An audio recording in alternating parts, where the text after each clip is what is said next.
Dear viewers, we are glad to welcome you to the live stream of the international discussions that provide the opportunity to unite many people from all corners of the world and give the chance to hear each other. All activities based on Creative Society platform are organized by volunteers in their free time with own resources because they are not indifferent to what's going on in the world. People who participate in the international discussions understand how important it is to be active and spread the message about Creative Society. These international discussions are simultaneously interpreted into more than 100 world languages. The precedent to these international discussions is the international conference which was held on December 4th, Global Crisis, Time for the Truth, where the vital topics were raised.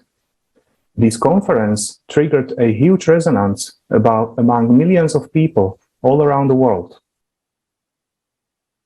Yes, and now we are less than 2 months left, a strategic milestone for all humanity.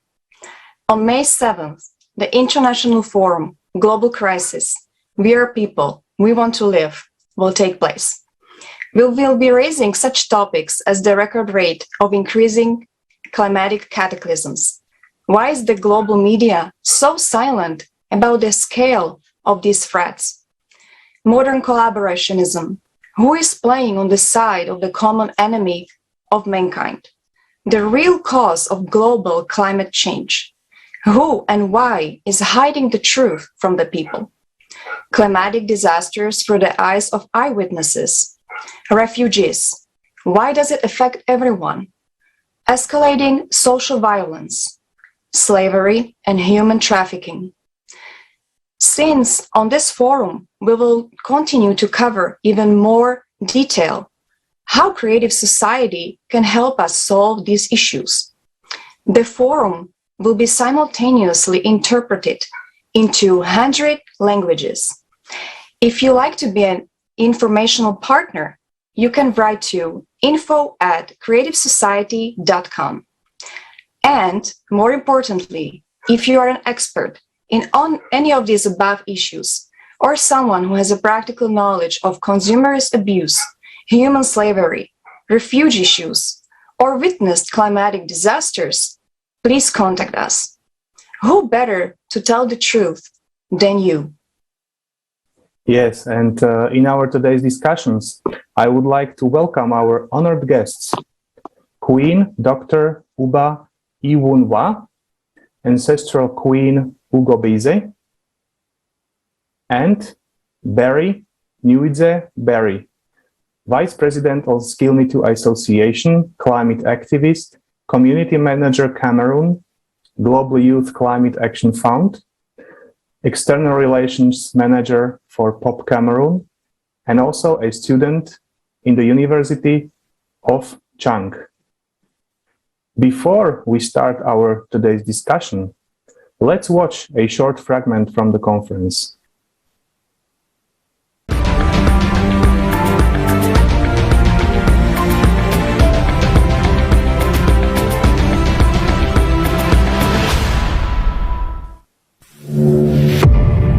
The world must wake up.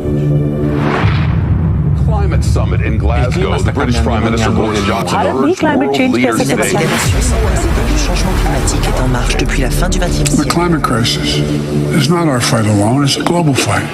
We see the warning signs in every continent and region. It is the biggest problem humanity has faced ever.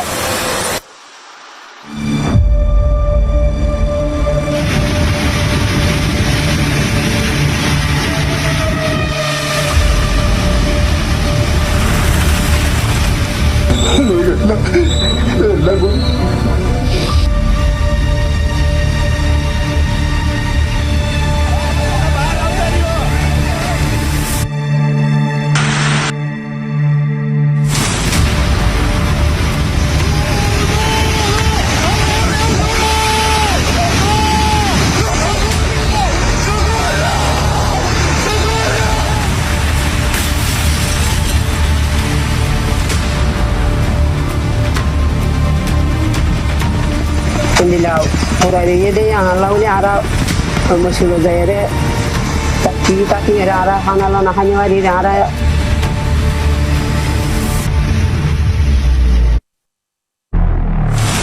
But the fire is spreading at great speed. Bas! Allah'ım yarabbim yardım et. Allah'ım yardım et. Allah'ım yardım et. Allah'ım yardım et. Arkadan gelenlere yardım et. More evacuations are underway this morning as firefighters try to contain a fast-moving wildfire. You see, just go easy now. Easy. Dad, the car's heating up. It's going to explode. Jesus, God, help us. It's a terrifying moment. A mother is trapped in her car with her 4 kids while huge chunks of hail tumble down on them. She does her best to calm them down. Oh, you're okay. It's okay. Go, go. Go. Just pull over, Jordy.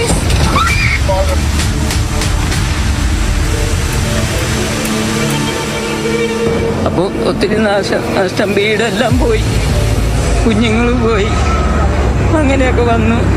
ആ പൊട്ടി വന്ന വെള്ളം ഞങ്ങളുടെയൊക്കെ വീട്ടിൽ കൂടെ.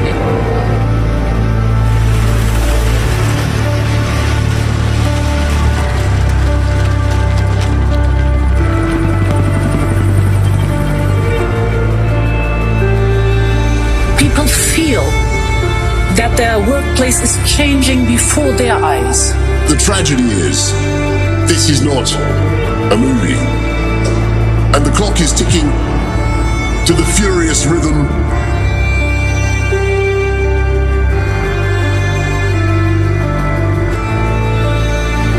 It is a global challenge. We need to act. We feel the urgency. The longer we fail to act, the worse it gets, and the higher the price when we are eventually forced by catastrophe to act.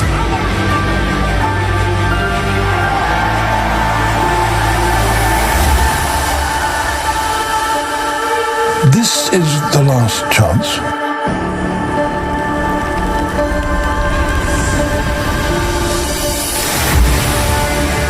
We hear so many right words. The climate crisis. But have those words saved us from climate change? Have those words prevented destruction of the environment? Our world is rapidly collapsing. What will be next? Are we able to change anything? This question has driven each of us to take action. Right now, with this live broadcast, a historic event is taking place. The International Online Conference, Global Crisis, Time for the Truth. 100 languages of simultaneous interpreting, organized by volunteers from 180 countries on the platform of the international project Creative Society. This conference will change the future if everyone watches it.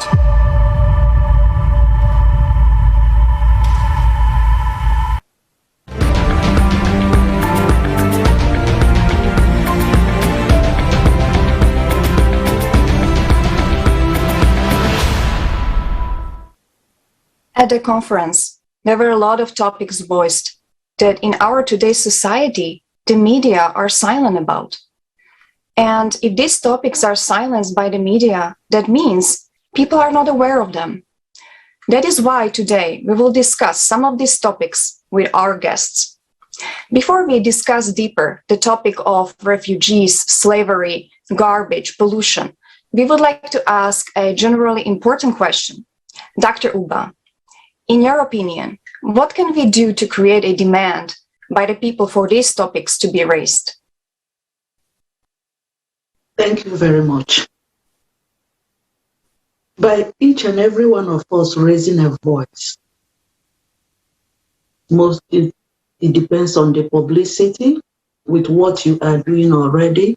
I know that Creative Society is doing an awesome job, and people are beginning to know about Creative Society, and people are beginning to pay attention. So by continually doing what you're doing and for each and everybody that comes on board to take the message out in the media, out in their network, I think we'll get to the work. So that's my own opinion. Mm-hmm. Thank you. And we would also like to ask Barry the same question. What, in your opinion, Barry, can we do to create a demand coming from the people for these topics to be raised? Okay, once more, thank you for this great question you've asked. We know and heard in the world, we need what we call sensitization. We need to be sensitized right to the grassroots, like we call it in Africa. We also have to make sure that the media, through the publication,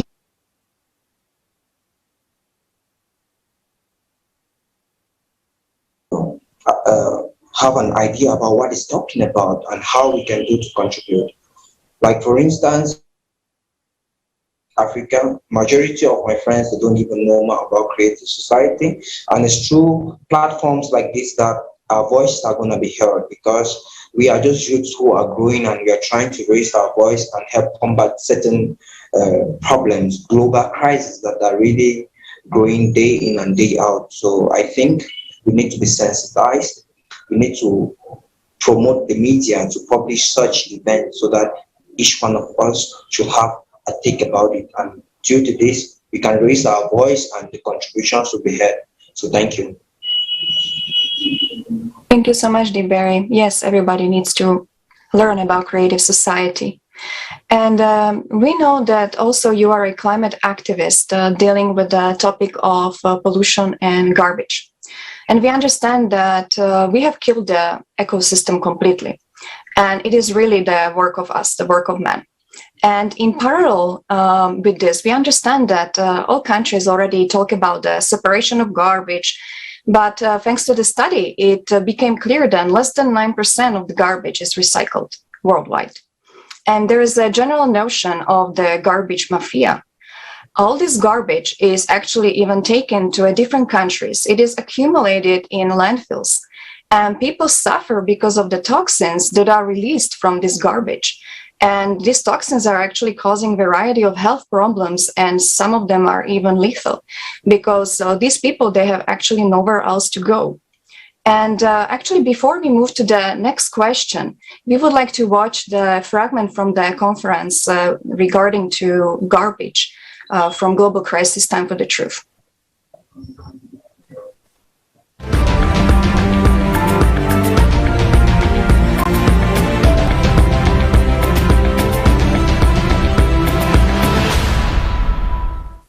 What is this doing to the people that live in those houses? Cancer. These people will all die of cancer. The groundwater here is all poisoned. Every family here is infected. Everyone. No one will be spared. They're here because they don't have any choice. They don't have any options to relocate. And they're forced to die here.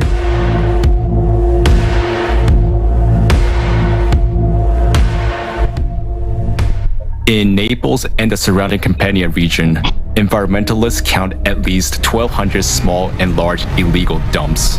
The amount of phosphorus, mercury, and arsenic in this region exceeds the established norm by 400 times. According to medical statistics, people here die of cancer twice as often as the national average. By controlling landfills, the mafia not only receives disproportionately inflated profits, but also has the ability to control cities. As soon as they ban you from bringing garbage into their landfills, the city turns into a dumping ground.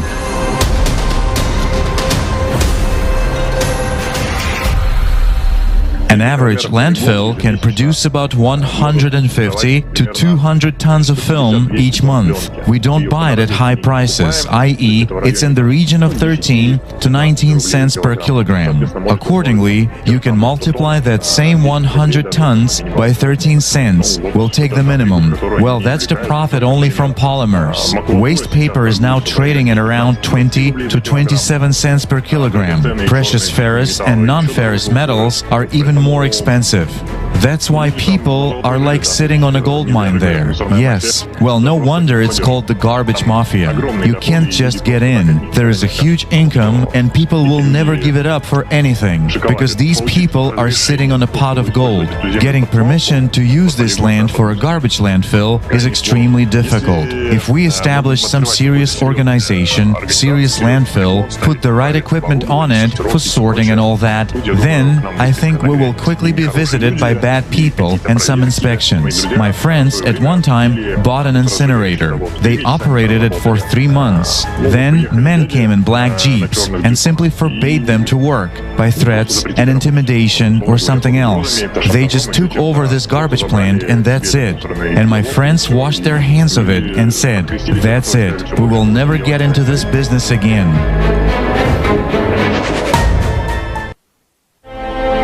These are individual cases, but aren't these the same schemes we see at the global level?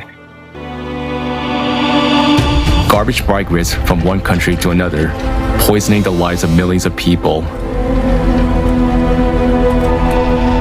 And all this happens in the shadow of private agreements. No morals, no ethics, purely business. Indonesia. In 2018, imports of plastic into this country totaled 283,000 metric tons. The distance between the landfill to my house is about 500 meters. My whole family, my relatives, everyone is affected by the noise and smells. 60 to 70 containers arrive illegally every night in the city of Dschang in Indonesia alone. Garbage, which is then found in landfills, is brought in from Australia, Germany, and the United States. Most of the time, it is sorted plastic mixed with hazardous waste. Malaysia. The once beautiful country is now covered in mountains of garbage and dozens of illegal incinerators. Manufacturing companies in Japan, the United States, Germany, and Australia is bringing their refuse to Malaysia. My daughter was a very healthy girl. Since April, she started having a fever. Her state worsened, and she started spitting up blood. Most owners of illegal factories rent land from the local residents and build primitive ovens where they dispose of garbage for money, with no concern for the environment or the people who live nearby. Turkey. Since 2004, Turkey's imports of garbage from EU countries have nearly tripled. The main exporters of this garbage are Britain, Belgium, Germany, the Netherlands, Slovenia, Italy, and France. A big part of the garbage that enters Turkey is not recyclable and is simply dumped in landfills. European citizens need to know this. Clean streets in Germany, in the United Kingdom or France, where people sort their waste carefully. Well, it doesn't end up in recycling facilities.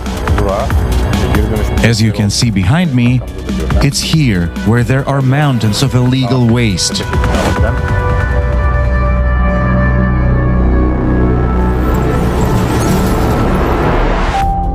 Africa. Custom officials in poor African countries are unable to monitor the thousands of containers that come in from around the world every day. Often they are accompanied by false legalizing documents. Almost all of the e-waste or barrels in these containers are filled with toxic materials. They are accepted in these countries without too many questions asked. A small bribe allows any refuse to be smuggled to its final destination. An abandoned beach, a forgotten stretch of coastline, untouched waters turning into a dangerous radioactive ocean. This ain't garbage, it's waste for some, but for many in these countries, it is place of work, life, and death. Ghana, Egbokloshi landfill. the world's largest and most dangerous electronic waste dump. More than 200,000 tons of electronic waste from Europe and North America are brought here every year.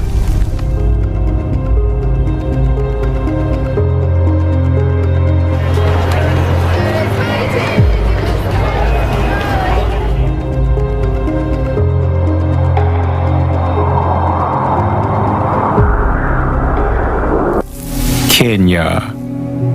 It's like the dump site has demons who ask for blood. There are days when there is just too much evil, seriously. You hear of people killing each other. Someone stabbed someone else with a knife or killed someone with a bottle. Sometimes you also hear that the trucks...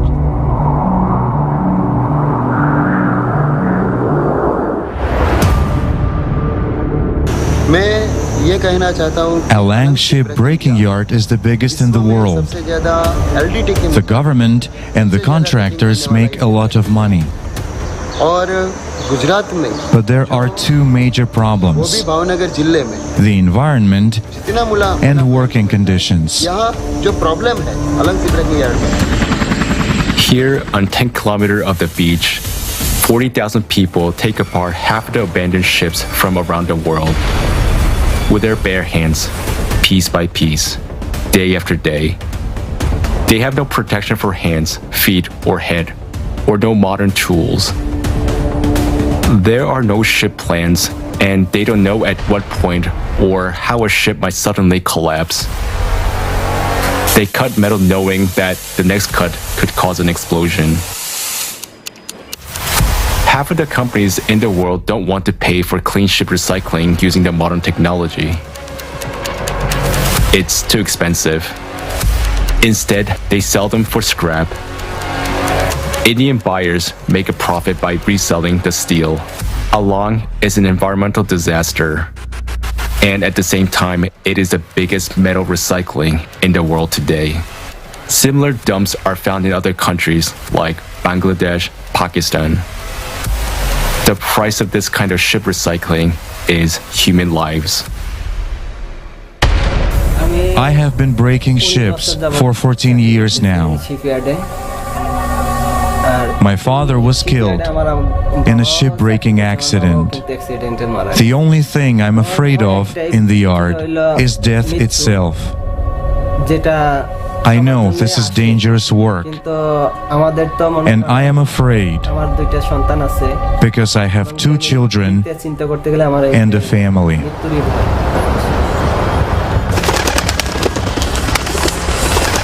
We have never produced as much trash in our history as we do today.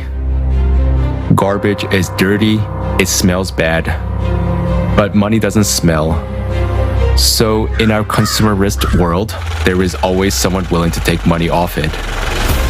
Storing refuse, fictitiously recycling it, or transporting it from more elite places on the planet to indigent is just business. A business in which the strongest survive. A business from which all life on the planet and man himself are slowly dying. A business that each of us sponsors every day. Can we stop it? Continuing to support the consumerist format of society? No. Because now all conditions have been created in order to earn huge money on such frauds. But we can change the format of our society from the consumerist to a creative one. When the 8 foundations of the creative society are adopted at the constitutional level in all countries, such schemes will be impossible to pull off. Because the main value in the whole world will be the life of human. In such conditions, there will be no place for all this dirt on this planet and any relations between people. Any business will be built only on improving people's lives, not on our death.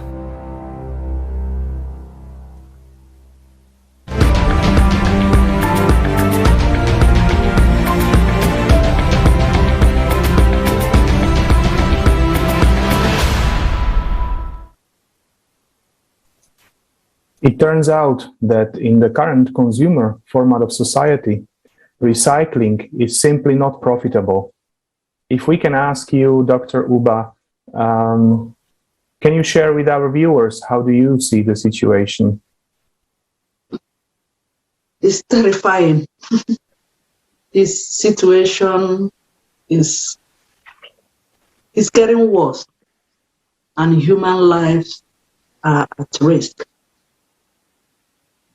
And what can we do for the people to know about this situation? I think creative society should establish in every country.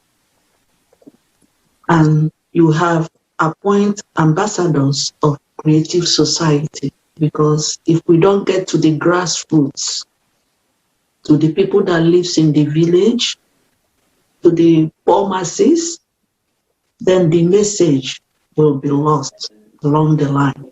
From the first time that creative society interviewed me, I see creative society as an umbrella that will unite the world together. And I took the message with me, and I've been spreading the message in my own network. And creative society, after coming on creative society, something clicked inside me.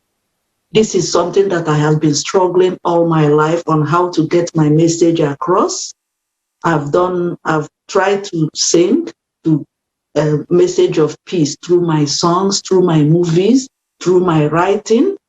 But the first time I came on creative society, a light bulb came on. My voice can be heard. I found my voice on the platform of creative society. And I became a total different person. I speak with boldness. To express my truth. This is the truth that I came into this world to spread my message. And now you're seeing people on the same soul journey with you. So when I came on creative society, I saw a creative society as a place where I have found my soul family. And that gave me, energized me, and empowered me to do more, because I have a message to speak my truth. So if we can have, creative society can create an avenue on your platform where people can sign on to be ambassadors of creative society, the world will hear about your message. The world will, everybody will come on board, and people will carry the message to be able to save lives, because knowledge is power. If people have the knowledge of their safety, have the knowledge of how to save their lives, lives will be saved. So that's one avenue where I see that creative society can change the world. And I believe it. And it's my truth. Thank you. This was very inspiring. And I wish, that as many of people would be fond of the idea of creative society as you are. Now, if I understand correctly, we've got Barry back. So, Barry, could you also share with us, please, how do you see the situation with garbage and pollution? We know the world is made up of 7 plus what global society tried presenting to us about what the garbage mafia is all about. And we've noticed that with the increase in population, more and more is being demanded of our world resources. Like I said, I'm a young guy who started working at age 7 with climate-related topics. I work with rural women. The biggest problem we have in the less developing world because of poverty. Many of us are forced to go and practice what we call agriculture. And the agriculture we're practicing is not a kind of a sustainable agriculture, sustainable kind of agricultural practice, because we tend to use more of pesticides, insecticides, and fungicides. And all of these chemicals we're using turn up to infiltrate into our soils, thereby contaminating the groundwater we have. And when this groundwater is being tapped for consumption, it tends that are being affected by this crisis. And when you look at the video being played by the the creative society on garbage mafia. We look at Italy, we see people who are making billions. Why is it happening? Because of hunger, because of poverty. We know the main idea of us human, our main objective is to become rich. We're trying to fight poverty and we're trying to provide. And in order to have these basic needs, we have to do things that are going to give us money. That's why you see in Africa, in the less developing world, I talk of Malaysia, Indonesia, Africa, especially Kenya and Ghana, where we talk about dumps that are entering. This is because the system is poor. The government doesn't have appropriate people that can follow up and see what is really entering into the country. Why is it this? Because there is what we call corruption. There is what we call bribery. If 50 containers can enter a country and only 10 of them are checked, what is happening with the 40? Which means there is money that has been smuggled behind and it has entered the different pockets. Who suffers? That the people in the slums, what we call in French the bidonvilles, the banlieues, because what they are out for is what? We have a little shelter and we're trying to have food and we are trying to look for money that we can send our children. And when we don't have this, we tend to send our kids. That's why statistically says out of the 100% of children found in Africa, 60% of them are found in bidonvilles, in slums. And when they are there, they don't have the money that they can help buy their basic needs. Their parents tend to send them to be picking up what we call trash. 7, after a research I carried out, it shows children from age between 7 and 15 are the most people who practice garbage enters. They tend to join groups that are very, very, that causes urban disorder. And when they're in this group, they tend to smoke, to practice alcoholism, and sometimes practice stealing, lies, robbery, because they are hungry, they don't have that. And the money that is meant for these people doesn't reach them. That's why creative society is trying to bring the truth to show that what is meant for them doesn't finally reach the hand. And that's why we are there to use creative society to tell the truth and make people know what is behind. To make people see that what is being practiced is not what we do say in parliaments and in government buildings is not what is being practiced, because the real people facing this are the people who are less vulnerable, the women, the children, because they don't have anything. Poverty is taking a toll. That is why in less developing countries, we tend to work and practice anything that can give us money to sustain our life.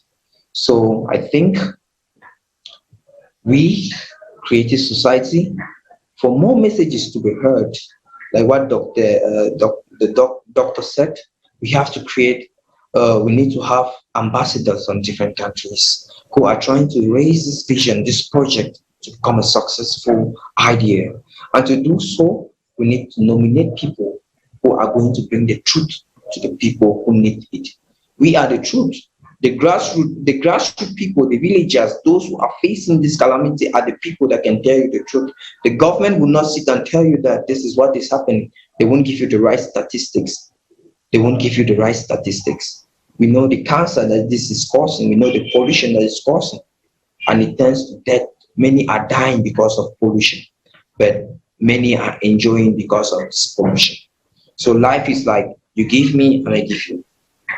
But the truth we need to see here is how many people do survive from this problem we are facing called pollution. So thank you. Thank you so much, Barry. And thank you so much for sharing this information. Yes, it is very sad, and things like this are still happening in the civilized world. And obviously in creative society, the human life has the highest value.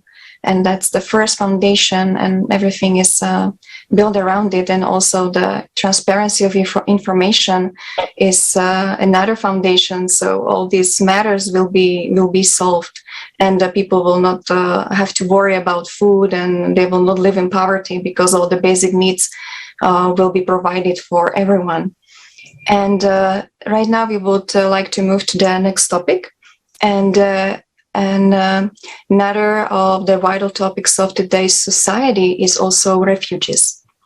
And climate cataclysms are actually escalating, as all of us can see. And we understand that this causes a constant rise of already millions of people from all around the world who were actually forced to leave their homes. And we understand that the topic of climate refugees is an issue already today. And as a result of increasing cataclysms, their count will only rise. And while preparing for the conference, volunteers of Creative Society have prepared a documentary movie about refugees. And right now, let's watch the fragment from this documentary movie. And then after that, we will ask the next question.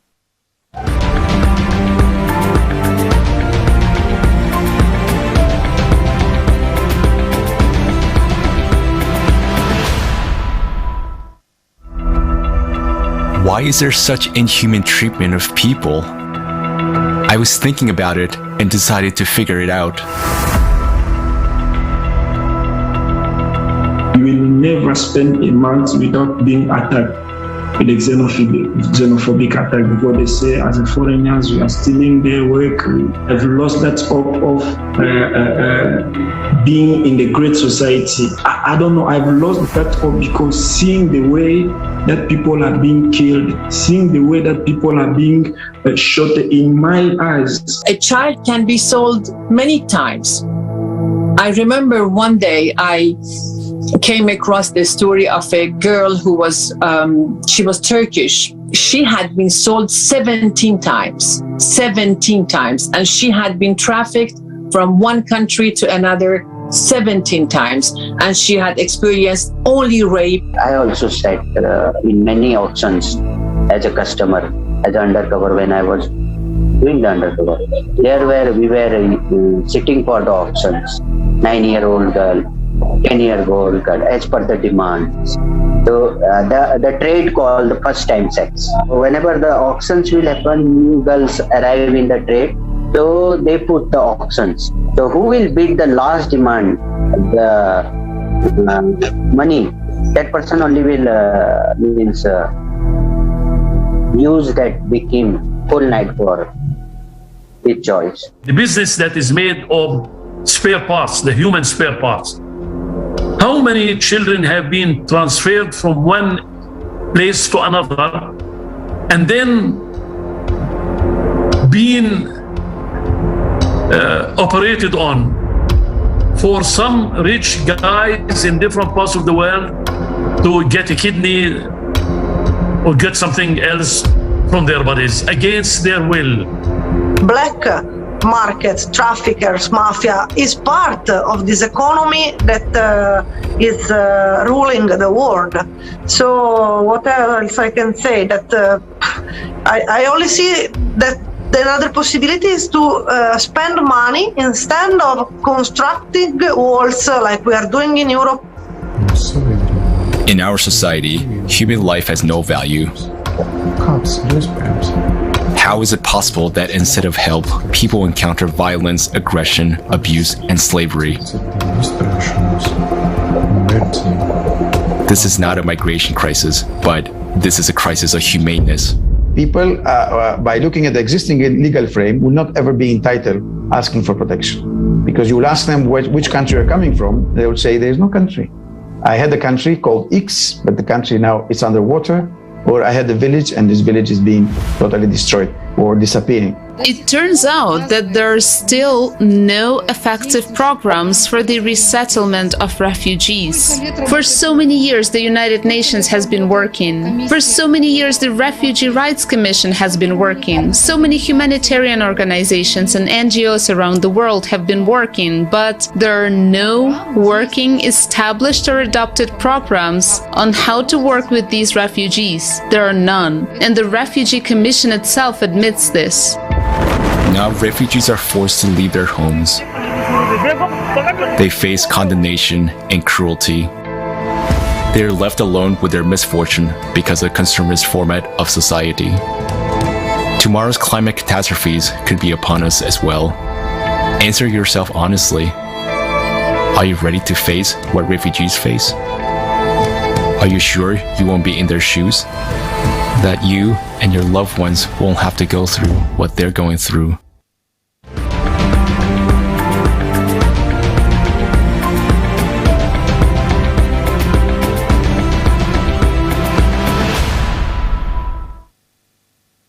Crisis of humaneness. I absolutely agree with this phrase. And I have to confess that every time I see this documentary movie, it just touches me down here in my heart. And I'm asking myself, how many of these pictures we need to see in order to understand that we cannot go longer this way? And hearing this one girl was sold 17 times, it's just horrible information, and it definitely should not be happening. And we have a Dr. Uba here, and she is an expert on this topic. And Dr. Uba, we would like to hear your experience. Could you please share it with our viewers? Thank you very much. I am an ancestral queen from Africa, Nigeria, from the royal throne of Ezekemba I. And today I was appointed the Vice President of World Peace Committee for Canada after 7 years of service as the head of representatives of World Peace Canada under the leadership of late World President for World Peace Committee in 202 countries, late His Excellency Dr. Njoyo Sultan, who passed away January 18, 2021. So today, this is my first public appearance after the appointment as the Vice President of World Peace Committee for Canada. And this topic of refugee and slavery is a very heartbreaking topic for me to speak on. If you know the history of Africa, who were slaves all over the world, you will know how important this topic is to me, how Africans were taken out of their country and sold in other countries for slavery. Even in this 21st century, even in these modern civilizations, Africans are still suffering from slavery. Africans are still seen as less human on the planet, where they can dump garbage and where people that they can sell for slavery. It's a very heartbreaking situation. But by the mantle of peace upon my life, I speak my truth, and my truth is to spread the message of peace. So I'm going to speak on this topic on the grounds of peace as an icon, a humanitarian icon for global peace. So I'm making an appeal to every leader of every country, governments of all the countries that are modern countries that are blessed than the less privileged countries where poverty is the key of the reason where many people are being sold into slavery. Poverty is the reason where people run away from their country looking for where to find safety. And most of this poverty, some of them are from climate change, where people will lose their house, lose everything, lose their loved ones, and they found themselves in another country. The trauma of losing everything in your country and then running to a destination unknown, you don't know what life will be. That trauma is more than what anybody can imagine. And coming into another country to start up a new life. I'm opportuned to be in Canada as an immigrant when I came to Canada 22 years ago. And I'm grateful for Canada because Canada has a passage for refugees, where they help them to have a new life in Canada. And people treat them with humanity. People are very different in Canada, the way they treat people. I'm not saying that there are not people that have bad experiences, but I'm speaking from the angle of my own experience coming across people that declare refugee status, how government is helping them and how people are treating them. And I appreciate that in this country where I live as a Canadian citizen. So that is one of my pride, to speak up as a Canadian. When I introduce myself, I am proud to say I am a Nigerian Canadian, because Canada gave me the right and the power as a Canadian. And coming from another country, coming from Nigeria, living in Canada, Canada has cultural diversity where they respect other people's culture and religion. So I have a voice in Canada today based on cultural diversity, that I can be myself, be a proud African living in Canada. That has been my experience living in Canada. From Canada, I was able to travel back to Africa and release my musical album, Save Africa. So in my music, I have always been able to send my message across through creativity. And in my music, I was speaking about the government of Africa, why children of Africa are being suffering, why children of Africa are dying of hunger, why children of Africa are being slaves all over the world. And I've come across so many friends that I've made along my life path who are children that came out of great-grandfathers or great-grandmothers or grandmothers being sold as slavery.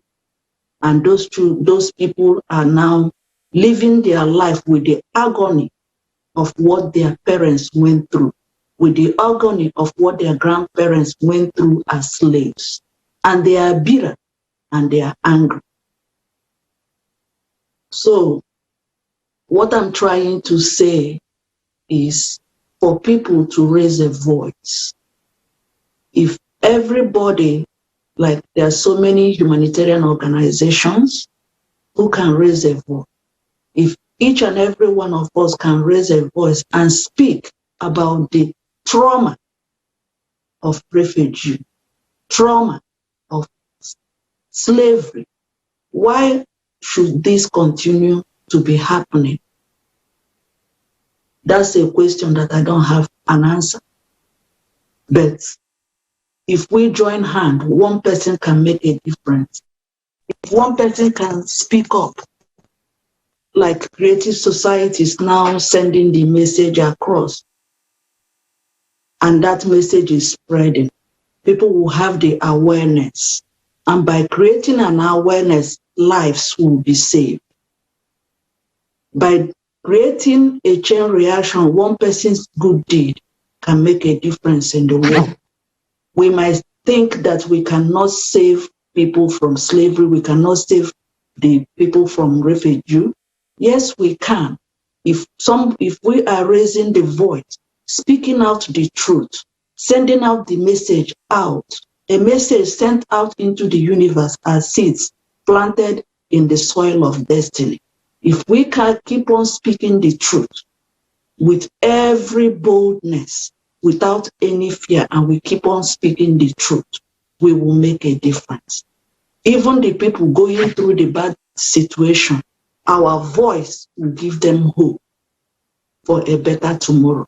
Our voice will let them know that there are people who cares about you, who knows your situation, who are fighting for your situation. That will give them the inner strength, the inner peace to keep on going. That will save lives. And if we keep on speaking our truth, sending the message out into the media, there are people who will do something to save lives. I believe in Creative Society, and I'm grateful to have this opportunity to come on this interview today to speak about slavery and to speak about refugee. It's a topic that is heartbreaking. I might not be able to express the way I feel because I don't want to break down I don't want to break down in tears because this is the plight of my people. This is the pain of my people. So if I speak from the depth of my soul to express that pain, I might not be able to get my words across. Thank you very much for bringing me here today to speak. And I'm sending out message of hope to every refugee who found themselves in a situation where they ended up in another country, struggling.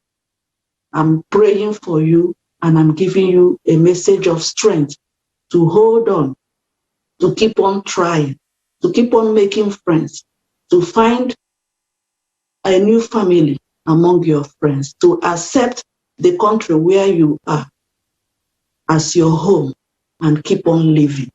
And for people who are on slavery, you found yourself being sold and found yourself in another country, like the video where we watched a girl has been sold 17 times.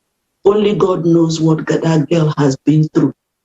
I'm using this medium to send a message because there are so many people in such situations, crying, shedding tears of not having a family, of not having anybody. I am using this media to give you a hope that something is being done. Creative Society is your voice. They are speaking on your behalf.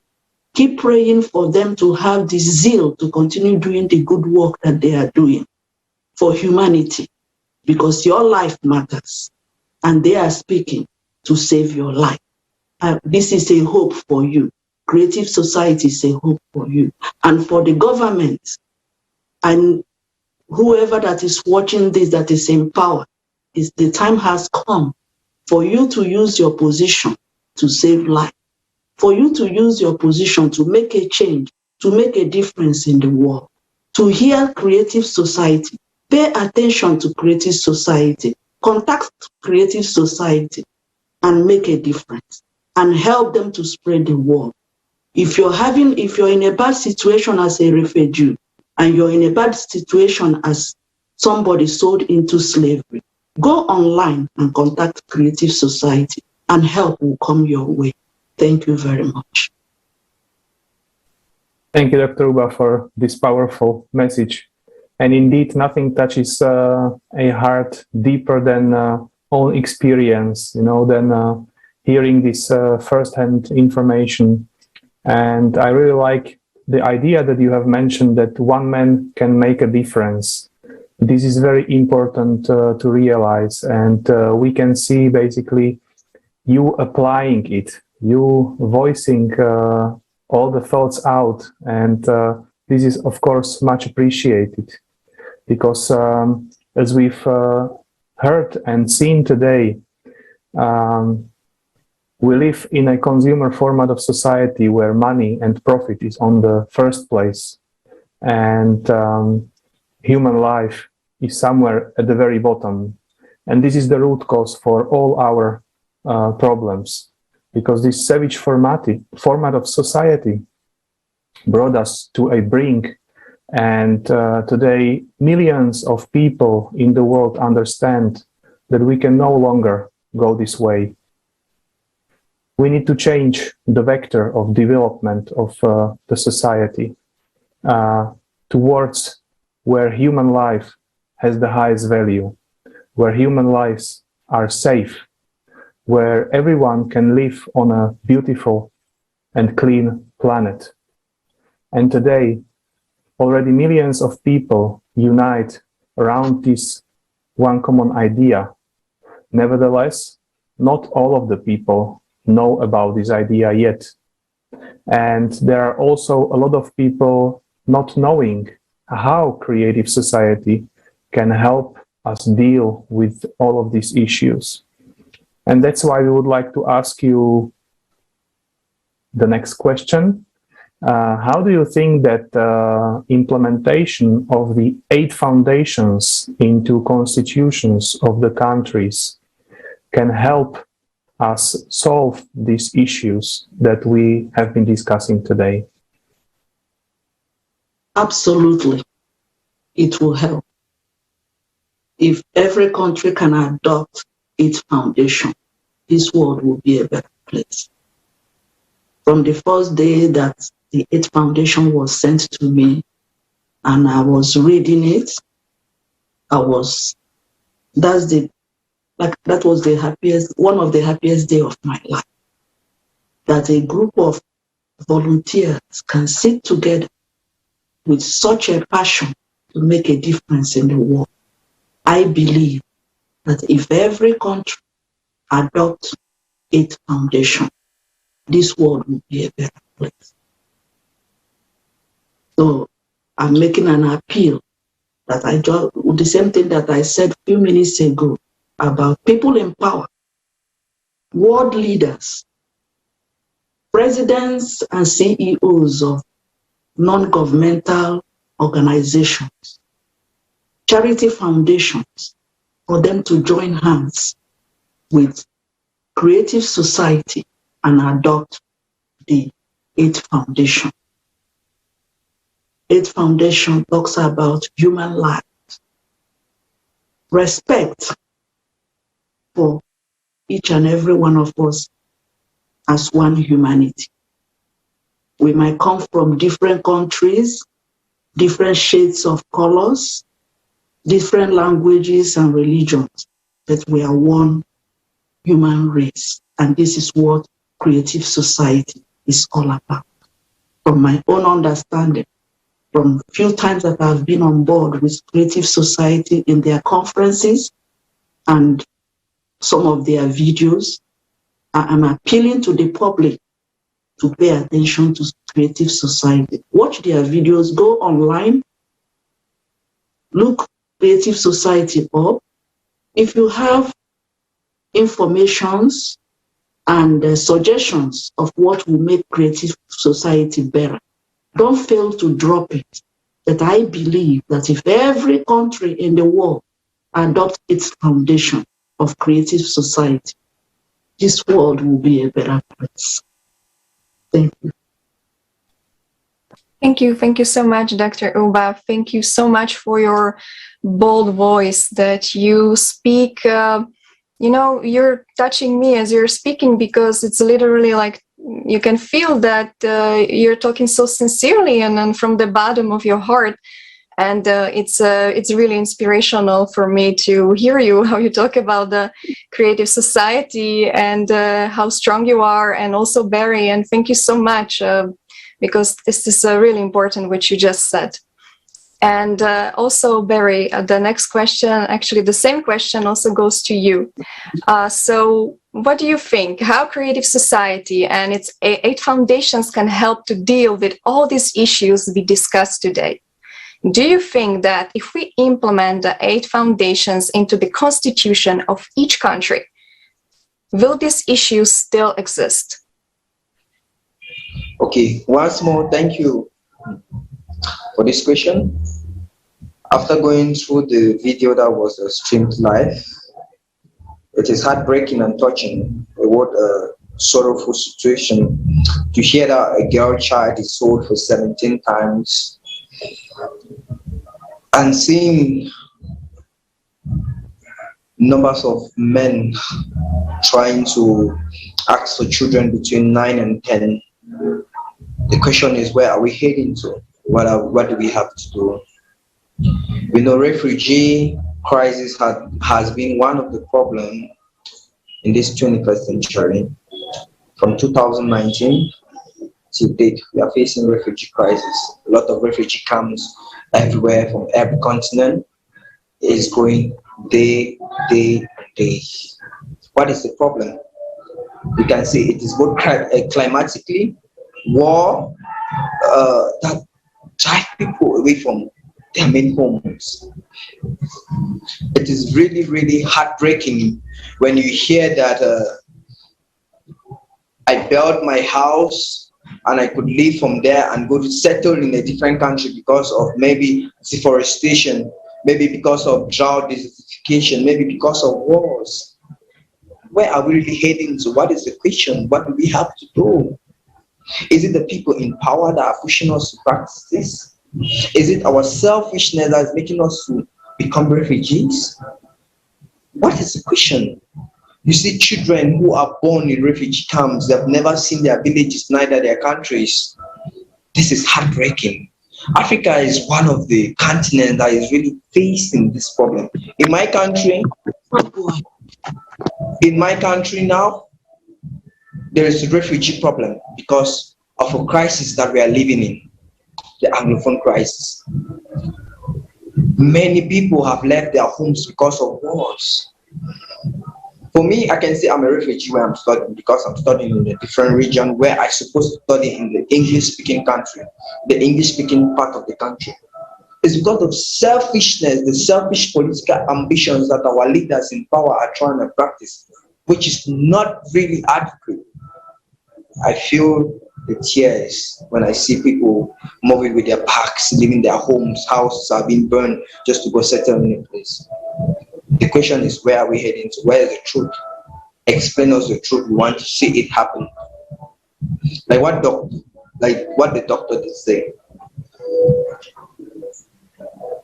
I hear there are many who can't even see their parents, neither see their homes, or their homes were burned down due to bushfires, wars, and things that pushes them to go.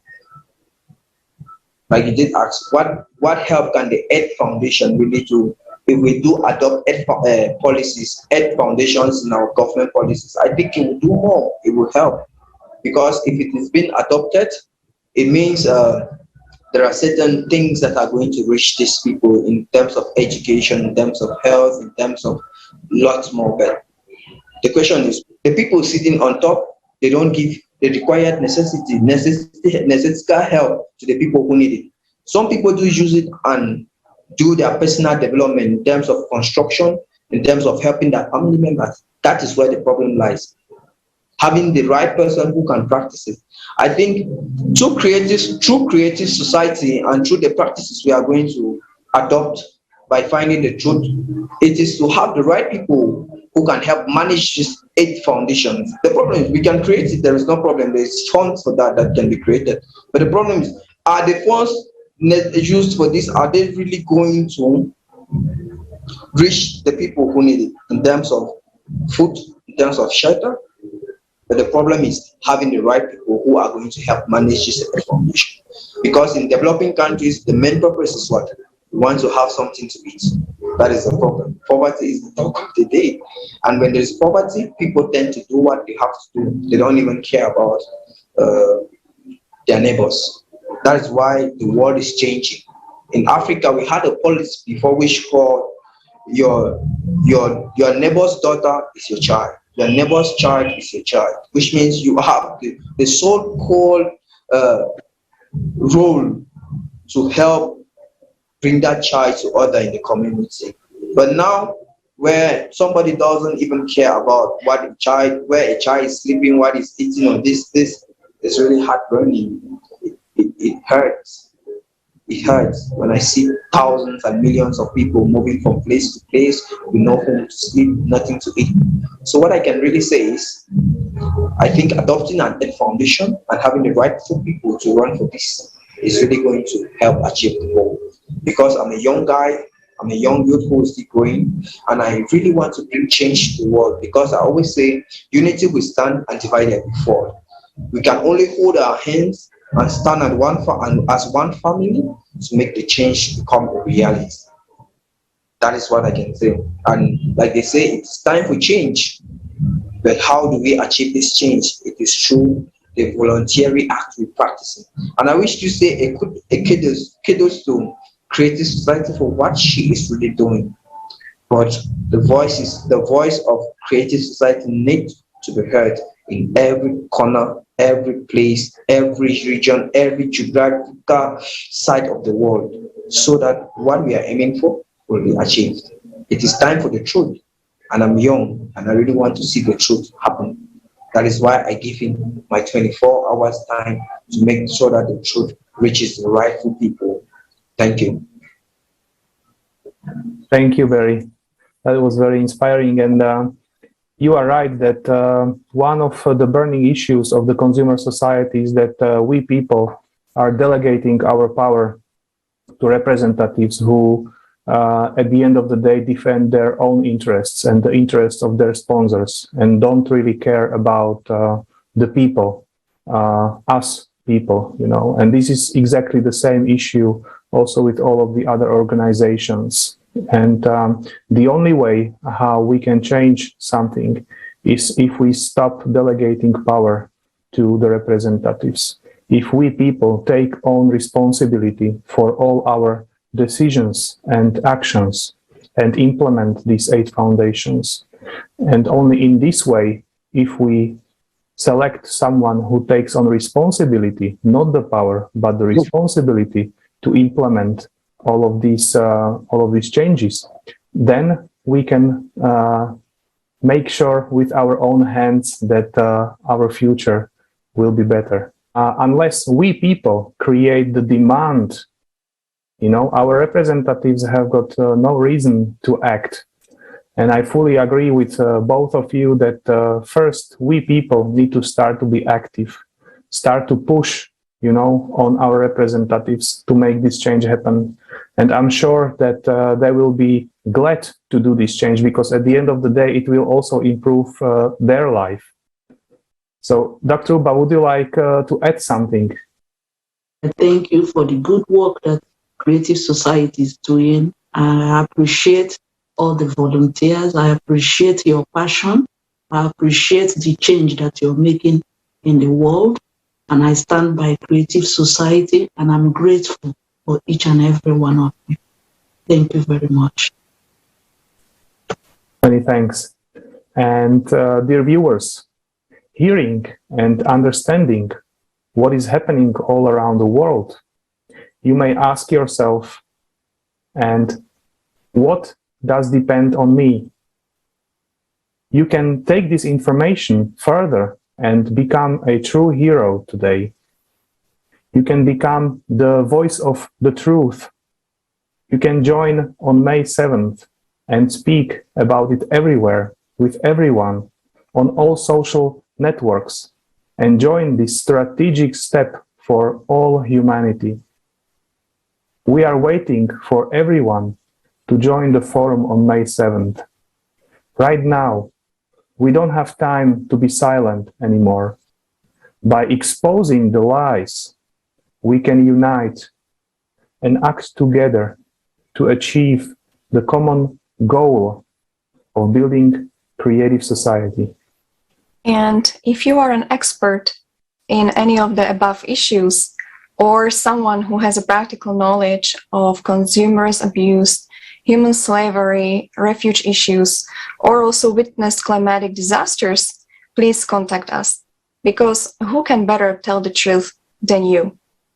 And also at the finish line, I would like to again thank express my gratitude to dear Dr. Uba, dear Barry, for this very inspirational discussion and for all your information. And we'll thank you so much, and see you at the next international discussion. Thank you. Thank you very much.